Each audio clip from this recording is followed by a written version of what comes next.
고린도전서 12장입니다. 고린도전서 12장, 13장, 14장은 우리가 잘 아는 은사장입니다. 12장에는 은사의 종류가 나열되어 있고요. 13장에는 모든 은사는 사랑에 기초해야 된다. 그래서 가장 좋은 것은 사랑이다.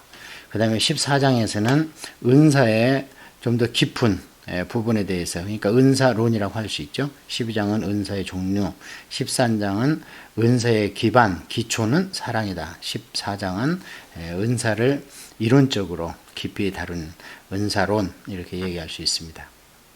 형제들아, 신뢰한 것에 대하여 나는 너희가 알지 못하기를 원하지 아니하노니 너희도 알거니와 너희가 이방인으로 있을 때에 말보다는 우상에게로 끄는 그대로 끌려갔느니라. 그러니까 육신에 속해서 육신대로 세상 방법대로 인과응보, 양육강식 이런 것으로만 사는 것이 아니고 신령한 것, 스피리추얼 기프트, 그러니까 신령한 은사에 대해서 정말 알면은 사모하게 될 것이고 그런 것인데, 실제로 교회 안에 들어오기 전에 이방인 때에도 말 못하는 우상에게 무언가 있기 때문에 끌려간 거 아니냐, 그냥 무대뽀라 끌려가지 않았느냐. 마찬가지로 하나님 것도 우리가 알면 알수록 하나님께 끌려갈 수 있는 방법이 있다. 그게 곧 은사다. 그래서 영적인 세계를 이야기하고 있는 거죠. 그러므로 내가 너희에게 말하노니 하나님의 영으로 말하는 자는 누구든지 예수를 저주할 자라 하지 아니하고 또 성령으로 하지 않고 누구든지 예수를 주시라 할 수 없느니라. 여기 그 당시에 이제 기독교를 보는 세계관이 나와 있습니다. 밖에서 기독교를 어떻게 받는가? 성령이 없는 자는요, 예수는 저주할 자라.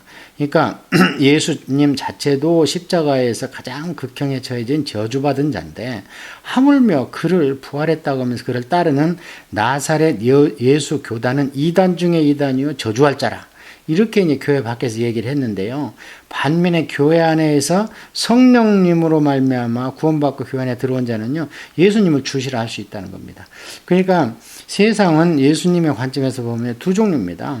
하나는 예수를 믿는 사람들은 저주할 자다. 또는 예수님을 믿는 자는 정말 주님을 바로 알고 믿는 것이다. 예수님의 입장에서 보면 세상 사람은 두 부류라는 건데요. 당시에 기독교를 어떻게 생각했는지를 우리가 알 수 있습니다. 그래서 사도 바울은 심지어 다른 서신서에서 나사렛 이단의 괴수요 뭐 이런 얘기도 쓰고 막 그러지 않습니까? 그러니까 오늘날처럼 기독교인이 이렇게 우대받고 존경받고 이런 시기가 정말 신앙생활 하기가 진짜인지 가짜인지 가리기가 더 어려운 거지요. 이 당시에는 이런 것을 다 감수하고 그래도 나는 예수님이 좋다. 이런 사람은 성령님이 아니거든요. 예수님을 주라 할 수 없는 상황이 됐었습니다. 오늘날에는 그냥 뭐 교회 안에도 조금 희석이 많이 된 것 같고 이래서 걱정이죠. 자, 그런데 이제 은사는 여러 가지나 성령은 같고, 직분은 여러 가지나 주는 같으며, 또 사역은 여러 가지나 모든 것을 모든 사람 가운데 이루시는 하나님은 같으니 각 사람에게 성령을 나타내심은 유익하게 하려 하심이라. 그러니까 이제 교회 안에서 있는 은사, 직분, 사역을 이제 역사함, 이렇게 종전 성경에는 그렇게 번역이 됐었는데요. 그러니까 이 은사나 기프트나, 그래서 은사는 이제 카리스마라고 하고 은혜는 카리스, 이렇게 이야기를 합니다. 그래서 이제 이것도 공짜로 받은 거예요. 열심이나 노력이나 이런 걸로 어떻게 받은 게 아니고 하나님이 줄 만한 자를 줬다. 그러나 이제 다른 성경에서는 사도 바울은 은사는 열심히 사모하라 그러는 겁니다. 그러니까 은사는 사모하는 자에게 하나님께서 주시되 어떤 대가를 바라지 않을 뿐만 아니라 사모한다고 다 주는 게 아닌 겁니다.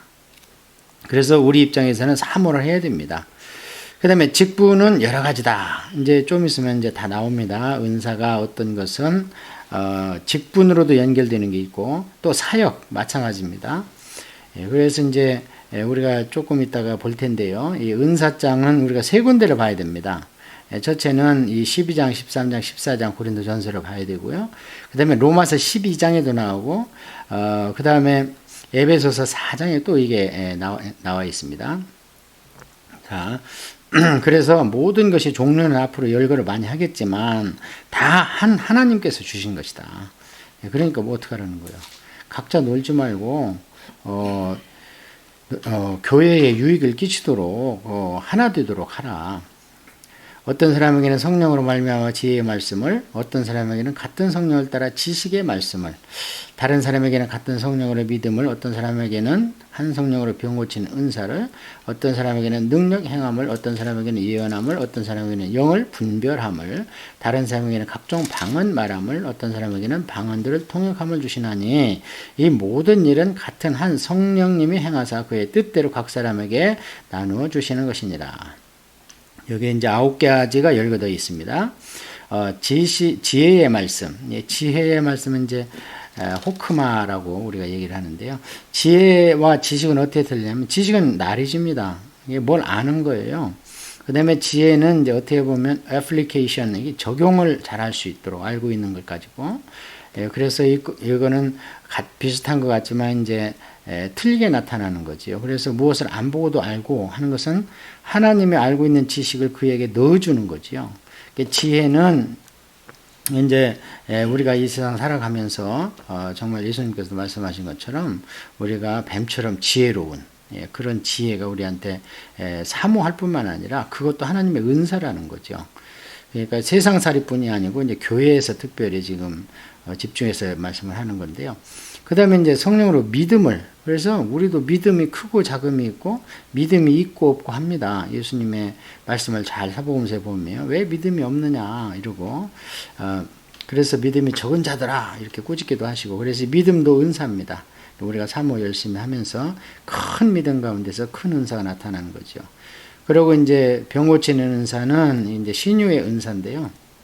이 은사들을 볼 때에 우리가 그 당시 교회 배경을 알아야 되는데요. 오늘날처럼 교회가 조직이나 성경이나 이런 구원적 계시가 완전히 다 오픈되고 계시된 상태가 아니기 때문에 이런 은사가 많은 역할을 했습니다. 이런 은사가 있는 자들이 곧 하나님의 종으로 여겨졌을 뿐만 아니라 그래야지 그들이 선포하는 말씀이 권위가 있었던 거지요. 그래서 오늘날은 이 은사들 가운데서 많은 부분이 많이 이제 작아졌습니다. 나타나는 것이. 또 능력도 약해졌다고 볼 수 있는데요. 오늘날 신유은사 같은 경우에도 옛날에 한국이 이제 60년대, 70년대, 80년대 초까지 많은 그 신유은사들이 있는 사람들이 있었습니다. 하나님의 능력이 아니고는 할 수 없는 그런 치유의 역사가 많이 일어났고, 저희도 이제 그런 걸 경험을 했고, 그랬는데 오늘날은 한국에서도 이제 많은 복음이 말씀으로 지금 전파되고 기반을 잡아가고 있기 때문에 은사들이 줄어드는 걸 볼 수 있는데요. 사도 바울도 마찬가지였습니다. 처음에는 사도 바울이 전도할 때 잘 보세요. 본인도 많이 이제 그 전도를 하다가 막 죽은 줄 알고 내쳤는데 일어서는가 하면 또 많은 사람들에게 이런 능력의 역사로 말미암아서 일단 사람들에게 그 하나님의 권위를 선포하고 그 다음에 말씀을 선포하는데요. 이제 사도 바울이 사역이 무르익을 때 보면요, 병 고치는 은사가 그렇게 나타나지 않습니다. 특히 에베소 같은 데에서도 이제 엠마오 그 신학교를 할 때 보면은 은사보다는 뭐가 많이 나타나냐면은 말씀을 선포할 때 그들 가운데에서 스스로, 그리고 이제 사도 바울은 말씀에 전념하기 때문에 그냥 어디 신방 가서 이렇게 신유 기도하고 이럴 시간이 없기 때문에 막 앞치마나 손수건을 갖다가 얹어놓으면 막 낫고 이런 걸 볼 수 있는데, 나중에 이제 마지막 전도여행 로마 감옥에 있을 때는요, 에바브라디도 목사님이 그 빌립보에서 멀리서 왔는데 그 병을 못 고칩니다.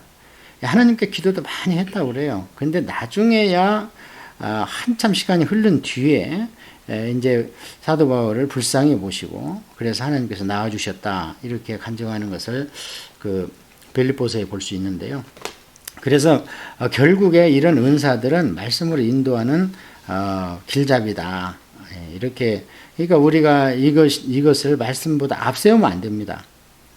자, 어떤 사람의 능력 행함을, 이제 마찬가지죠. 그 다음에 어떤 사람의 예언함을, 특별히 예언은 두 가지가 있습니다. 성경에 보면 하나는 앞날을 예언해서 그에게 하나님의 그런 앞으로 되어질 일을 보여주는 것이 있는가 하면, 또 하나의 예언은 하나님의 말씀을 받아서 그것을 풀어주는, 그런 예언이 두 가지로 나타나 있고요. 그 일본 성경 같은 경우에는 prediction, 앞날을 예언하는 부분은 아예 뺐습니다. 전부 다 하나님의 말씀을 미래의 자가 아니고 저축할 예자. 그래서 하나님의 말씀을 목사님이나 또 말씀을 맡은 자들이 미리 공부해서 저축을 해놨다가 각 그 상황에 맞도록 풀어주는. 그래서 하나님의 이제 이런 구속사라든지 이런 일반적인 하나님의 그 교회를 향한 예언들은요, 성경으로 완성이 되어버렸습니다. 그럼 또 어떤 예언일 수 있는가? 로마서 8장에 의하면은 성령의 인도함을 받는 삶에 대한 그런 예언들은 있다고 볼 수 있는데요. 그런 것들은 개인적이고 사사로운 거기 때문에 공적인 예배나 이런 데에서는 나타날 수가 없지요. 그런 것은 기도하면 하나님께서 이제 각자의 마음에 주신다든지 이렇게 하는 걸 볼 수 있고요. 영들 분별함, 이것은 이제 어떤 영이 바른 영인지 그런 영인지 성경을 보면은 공부를 많이 해보면 이단 사이비는 분별이 됩니다. 그러기도 하지만 아예 첫눈에 알아볼 수 있는 영을 분별함이 있습니다. 그게 뭐냐면 아나니와 삽비라 같은 경우에는 사도 베드로가 그냥 어찌하여 하나님을 성령님을 속였느냐 벌써 영을 분별했지요. 그 다음에 예수님도 분명히 베드로가 십자가를 지지 마십시오 했는데 베드로야 내 뒤로 물러가라 하지 않았죠. 사탄아 내 뒤로 물러가라. 베드로는 전혀 베드로에 대한 언급이 없습니다. 그러면서 베드로를 향해서 그 안에 있는 사탄을 꾸짖는, 그게 영을 분별하는 겁니다. 그 다음에 각종 방언을 말함이라. 방언은 성경은 두 가지가 있죠. 하나는 하나님께 올려드리는 방언이 있고요. 또 하나는 이제 각 사람들이 알아들을 수 있는 세상 언어적 방언이 있습니다. 그런데 이 사도행전에 나와 있는 세상 언어적 방언 같은 경우에는 분명히 성경 말씀을 그들에게 해주기 위해서 방언이 필요했던 겁니다. 아직 그 완성된 구속사를 또 십자가와 성령의 임함 이런 것을 얘기를 할 수 있을 만한 성경적 그런 근거가 있는 성경이 없었지 않습니까? 그래서 그때는 기이한 현상을 통해서 각 나라 말로 함으로 그들이 직접 알아들었다 이렇게 볼 수 있고요.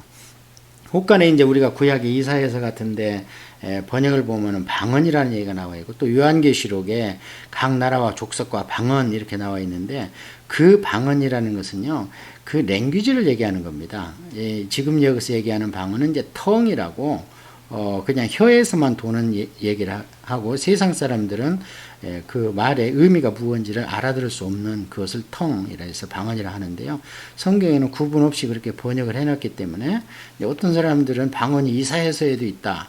그렇지 않습니다. 방언은 오순절 마가다락방에서 성령님이 오심으로 그때부터 우리가 알고 있는 방언이 시작된 것이고요. 그 다음에 요한계시록 같은 경우에도 랭귀지입니다. 그래서 우리가 세상 살아봐서 알겠지만 국경도 중요하고 민족도 중요하지만요. 어떤 말을 쓰느냐도 대단히 중요합니다. 그 그룹을 구분함에 있어서 그 정도로 이해하면 되겠고 그 다음에 어떤 사람에게는 방언을 통역함을 그래서 방언 플러스 통역은 이제 예언이다 이렇게 다른 곳에서는 얘기를 하는데요. 그러니까 이 당시에는 이 방언을 하면요 통역을 했습니다. 그러니까 이것이 그 초대교회 이제 교회에 우리가 주보에 보면 순서가 나와 있듯이 그런 게 아주 공식적으로 나와 있었습니다. 왜 그랬겠는가? 성경이 없었습니다. 구약 성경만 있었지 엄청난 대사건인 십자가의 의미라든지 성령님의 강림이라든지 이거에 대해서 성경이 아직 완성이 안 됐습니다. 이때로부터 300년 후에 완성이 됐기 때문에 그래서 방언을 통해서 하나님 말씀을 받으면 통변을 통해서 그 이야기를 예배 중에 선포함으로 우리가 알고 있는 신약 성경의 교리를 그들에게 가르쳤던 겁니다. 그들에게 가르치고 행해지고 권면했던 것들이 모여져서 오늘날 우리 성경이 된 것과 같은 이치입니다. 그런데 이제 여기서 지금 얘기하고 있는 것은요, 이 모든 종류가 있다 하더라도 이것은 한 성령님이 했기 때문에 어떤 다툼이나 우열이나 경쟁이나 이런 것이 아니다. 이렇게 나와 있는데요. 여기에는 9가지가 있지만, 우리가 에베소서 4장에 보면은요, 11절에 가서, 어떤 사람은 사도로, 어떤 사람은 선지자로, 어떤 사람은 복음 전하는 자로, 어떤 사람은 목사와 교사로. 왜? 이거는 뭡니까? 이 직분입니다. 이것도 이 성도를 온전하게 하기 위해 봉사의 일을 하게 하며 그리스도의 몸을 세우려 하심이라. 이 은사로 받은 이 직분들이 목적이 뭐냐? 전부 다 봉사의 목적이고, 왜냐하면 내 일이 아닙니다. 기름 부음도 하나님께서 그러잖아요. 나를 위해서 기름 부어라. 나를 위하여 제사장을 세우라. 하나님께서는 신약 시대에는 나를 위해서 목사, 사도 이렇게 구분을 해라 이렇게 나와 있는데요. 로마서 12장에도 한번 보면은요, 또 나와 있습니다.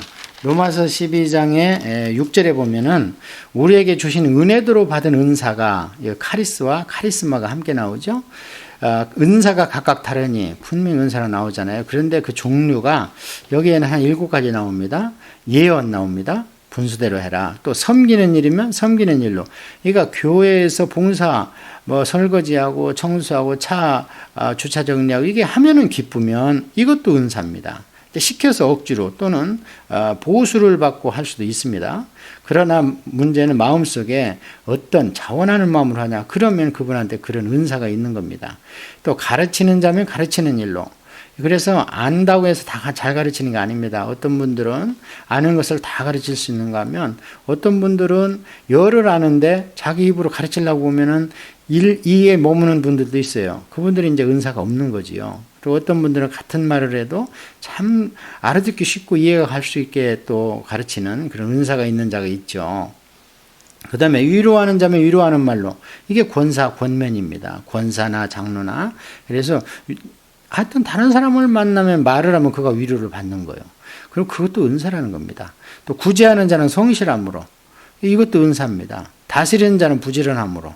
이것도 은사입니다. 긍휼을 베푸는 자는 즐거움으로. 긍휼을 베푸는데 이것도 은사랍니다. 그 다음에 이제 사랑에는 거짓이 없는 약을 미하고 선에 속하라. 이래서 이 모든 은사 가운데 이제 사랑이 그릇에 담아라. 이렇게 얘기했는데요. 그러니까 은사를 우리가 성경에 기록된 종류대로만 은사다. 그렇지 않다는 겁니다.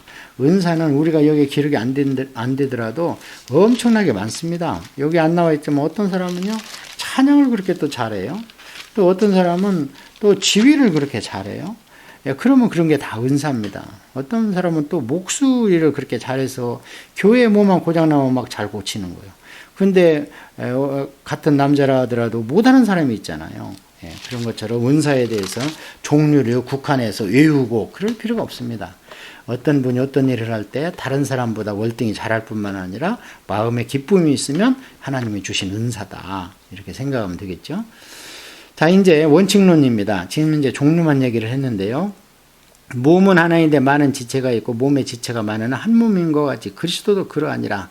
그러니까 성령님이 한 분이고 은사는 각 지체라는 거예요. 성령님이 이루어가는 지체. 우리가 유대인이나 헬라인이나 종이나 자유인이나 다 한 성령으로 세례를 받아 한 몸이 되었고 다 한 분 성령을 마시게 하였느니라. 여기 이제 세례를 받고와 성령을 마시는 것이 구분되어 있죠. 이게 이제 은사론이기 때문에 이런 게 나오는 겁니다. 세례를 받아 한 몸이 되었다는 것이 모든 성도입니다. 그래서 이것은 구원 세례입니다. 구원의 성령이죠.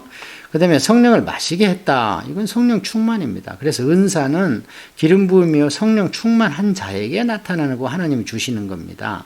그 성령을 마시게 한다는 게 왜 성령 충만인가?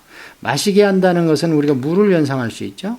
물은 우리 예수님께서 말씀하실 때에 성령의 내 안에 샘물이 내 안에서 솟는 생수의 강이 터지고, 생수, 요한복음에 있는 말씀인데, 그러니까 그걸 우리가 계속 마신다는 거죠. 그래서 이것은 성령님의 충만일 때 그렇게 은사가 나타난다. 몸은 한 지체뿐만 아니라 여럿이니 만일 발이 이르되 나는 손이 아니니 몸에 붙지 아니하였다 할지라도 이로써 몸에 붙지 아니한 것이 아니요, 또 귀가 이르되 나는 눈이 아니니 몸에 붙지 아니하였다 할지라도 이로써 몸에 붙지 아니한 것이 아니니 만일 온몸이 눈이면 듣는 곳은 어디며 온몸이 듣는 곳이면 냄새 맡는 곳은 어디냐. 그러나 이제 하나님이 그 원하시는 대로 지체를 각각 몸에 두셨으니 만일 다 한 지체뿐이면 몸은 어디랴. 이제 지체는 많으나 몸은 하나니라. 지금 무슨 말씀하냐면요, 자기 역할만 강조한다는 거예요. 손은 손의 역할만 강조하면서 막 발한테 뭐라 그러고, 또 귀는 귀의 역할만 강조하면서 눈한테 뭐라 그러고.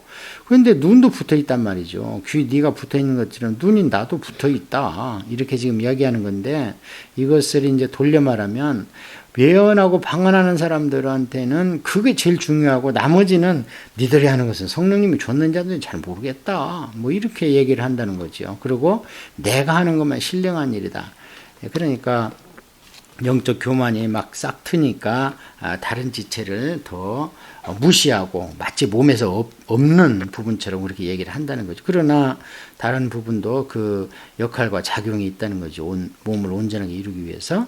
그거에 대해서 조금 더 여기 설명을 합니다.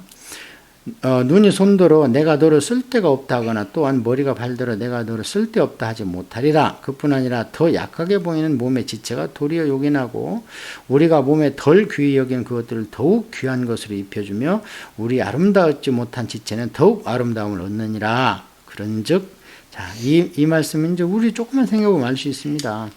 사실은 우리한테 가장 중요한 부분은요, 우리 마음대로 할 수 없습니다. 하나님 그렇게 만들어 놨어요. 그래서 뇌를 우리가 마음대로 할 수 있습니까? 그 다음에 심장을 우리가 마음대로 할 수 있습니까? 그런데 우리 생명은 가장 중요한 게 뇌와 심장 아닙니까? 예, 그래서 지금 그 말씀을 하는 거예요. 우리가 있는지 없는지도 모르고 우리 마음대로 작동을 명령할 수도 없는 그런 부분들이 얼마나 요긴하냐. 네가 뇌 속에 그 세포를 뭐 줄였다 늘렸다 할 수 있냐? 예, 그런 얘기를 좀 계속 하시면서 은사 가운데도 표 안 나게 그냥 한 곳에서 열심히 봉사하는 그 은사가 오히려 하나님 더 귀하게 본다. 그래서 하나님의 임재 연습이라는 그런 책이 있는데요. 그분이 중세에 수도원에서 일을 할 때에 부엌에서 일을 그렇게 하면서도 다 하나님이 보신다. 하나님을 위해서 부엌에 알 하나까지 깨끗이 청소하고 정말 하나님 입장이 되었고 모든 지체들을 섬기고 그랬는데요. 로렌스라는 형제인데 지금 그때 그 수도원의 원장은 아무도 몰라도 그 책은 엄청나게 많은 부분한테 팔리고 영향을 미치고 하나님의 임재 연습이라는 좁은 책이 있습니다. 그 몇 장 안 됩니다. 근데 그분이 일기 형식으로 써놨는데요. 얼마나 하나님의 임재를 느끼면서 사는지. 근데 그분이 부엌에서 또는 이 허드렛 일을 한 봅니다. 수도원에서. 그러니까 지금 그 말씀을 하는 거예요. 있는지 없는지 모르고 하나님만 의식하고 열심히 봉사하는 분은 하나님은 더 챙기신다. 왜냐하면 은사 가지고는 상이 별로 없습니다. 은사는 하나님께서 하라는 것이기 때문에. 예를 들어 볼까요? 사도 바울이 나는 전도를 하지 않으면 죽을 것 같다는 거예요. 왜요? 그걸 부득불 한다는 거예요. 하기 싫어도 해야 된다는 거예요. 하나님이 주셨기 때문에. 그게 은사입니다. 그런데 사도 바울이 내가 상을 받을 만한 것이 있다면 전도 사역을 하면서 너희들로부터 어떤 보수나 사례를 받지 않은 것이다. 그것이 나한테 상이 되면 된다. 이게 바로 우리 앞전에 공부한 건데요. 그것만 봤어도 교회에서 맡은 직분이나 이런 직임이나 은사를 통해서는요, 열심히 하면 본전입니다. 그래서 이제 한국에서도 조금 이제 저희보다 앞선 세대에 많은 훌륭한 목사님들이 많죠. 근데 그 목사님들이요, 그 끝을 잘 봐야 됩니다. 하나님의 은사 때문에 어느 기도원이라고 제가 지칭은 않겠는데 그 목사님은 그렇게 많은 분한테 믿음을 주고 병도 고치고 복음을 많이 선포했죠. 근데 입이 걸어요. 막 욕을 하고 막 그래요. 근데 나중에 중풍이들하고 말을 못 하시다가 돌아가셨습니다. 그리고 또 많은 사람이 온 큰 교회 목사님들 보세요. 마지막에 그 은사 때문에 오히려 많은 사람으로부터 저분이 과연 구원을 받은 것인가, 하나님을 제대로 만난 것인가 하는 의심을 받을 정도로 다른 동료 목회자들한테 지적을 받는 것을 볼 때에 은사는 정말 조심해야 되는 것이고요. 하나님 앞에 열심히 내면 본전이고. 자, 몸 가운데 분쟁이 없고 오직 여러 지체가 서로 같이 돌보게 하셨느니라. 만일 한 지체가 고통을 받으면 모든 지체가 함께 고통을 받고 한 지체가 영광을 얻으면 모든 지체가 함께 즐거워하느니라. 너희는 그리스도의 몸이여 지체의 각 부분이라. 이것을 우리가 지체론이다 이렇게 이야기를 합니다. 자, 이제 여기에 또 사도 바울이 이제 직분에 대한 아까 우리가 로마서하고 로마서 12장, 그 다음에 에베소서 4장에 나와 있던 직분에 대한 게 또 나옵니다. 하나님이 교회 중에 몇을 세우셨으니 첫째는 사도요, 둘째는 선지자요, 셋째는 교사요, 그 다음은 능력을 행하는 자요, 그 다음은 병 고치는 은사와 서로 돕는 것과 다스리는 것과 각종 방안을 말하는 것이라. 아까 우리가 에베소 4장 11절에서 읽은 거하고 동일하죠. 왜냐하면 같은 분이 있었기 때문에 그렇습니다. 예, 그래서 우리가 은사로는 그럼 뭐 병 고치고 믿음, 능력, 예언, 방언 이런 것만 알고 있는데 사실은 은사장에 사도, 선지자, 교사, 능력자, 병 고치는 자, 방언 말하는 자가 또 있다는 것을 아는 성도가 별로 없습니다. 이게 같은 부류의 은사입니다. 그러니까 교회에서 목회를 한다고 하는 분들은 일단은 그 교사나 목사의 은사가 있다 이렇게 보는 게 좋죠. 아무나 그 목사나 교사가 되는 거 아니지 않습니까? 다 사도이겠느냐, 다 선지자이겠느냐, 다 교사이겠느냐, 다 능력을 행하는 자이겠느냐, 다 병을 고치는 은사를 가진 자이겠느냐, 다 방언을 말하는 자이겠느냐, 다 통역을 하는 자이겠느냐. 자, 결론, 너희는 더욱 큰 은사를 사모하라. 내가 또한 가장 좋은 길을 너희에게 보이리라. 예, 그래서 여기에 보면 분명히 이제 은사도 하나님이 쓰시는 그 경중이 있고 대소가 있다는 거지요. 그래서 큰 은사를 사모하라고 그러는데요. 이제 나중에 이제 제가 그 은사론을 하다 보면은 이제 요즘에 가장 큰 문제가 되는 게 방언이죠. 그런데 방언은 은사 중에서의 은사에 들어가는 그냥 출입문과 같은 정도입니다, 사실은. 예, 그래서 이제 은사로는 이 정도로 말도 많고 탈도 많아서 깊이 대중적으로 강의한다는 걸 심히 어려운 부분이지만, 그러나 이것을 극복하는 길이 딱 하나 있습니다. 무엇입니까? 내가 또한 가장 좋은 길을 너에게 보이리라. 이렇게 시작하면서 이제 원래는 장절이 없기 때문에 2절 다음에 나오는 것이 무엇이냐? 사랑입니다. 방언을 하고 뭐를 하고 다 하고 산을 옮기도 다 소용없다. 비밀을 아는 지식이 소용없다. 사랑이 기반이 안 된다면 전혀 상관이 없는 것이다 하면서 가장 좋은 길은 사랑이라는 거죠. 그러니까 우리가 교회를 사랑하고 성도를 사랑하고 하나님을 사랑하는 마음으로 봉사하고 이런 것만 해도 하나님께서는 꼭 그것을 나중에 셈해 주시겠다는 거니까요. 참 우리한테 큰 유익이 됩니다.